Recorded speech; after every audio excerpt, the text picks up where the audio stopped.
Pre-game thoughts, Padres and the Reds today. First pitch is going to be a little bit after 2 o'clock. Some weird start times in this series, but I think there's a Taylor Swift concert, a couple concerts in Cincinnati, which made the Reds push up game times.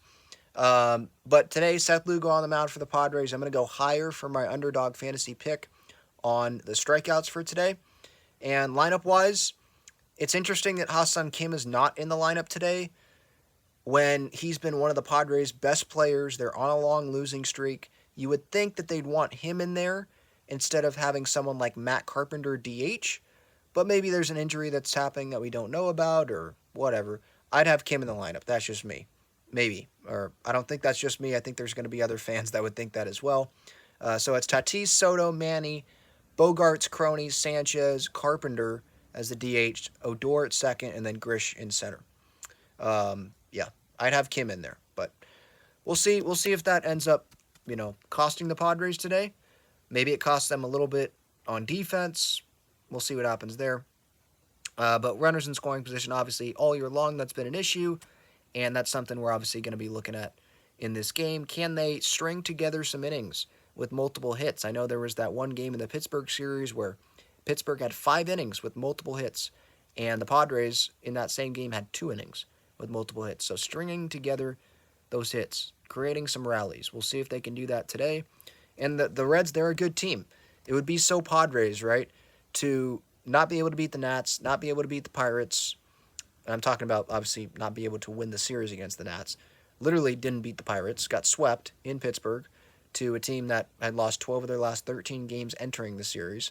Can't beat those teams, but then they go beat Cincinnati today. That would be so Padres. That's not going to fool us, though. I think a lot of Padres fans believe the season is over. So, look, the Padres, they're going to have to prove it to us for us to change our minds. And today is not going to change that. You just hope that they win so this freaking losing streak can stop.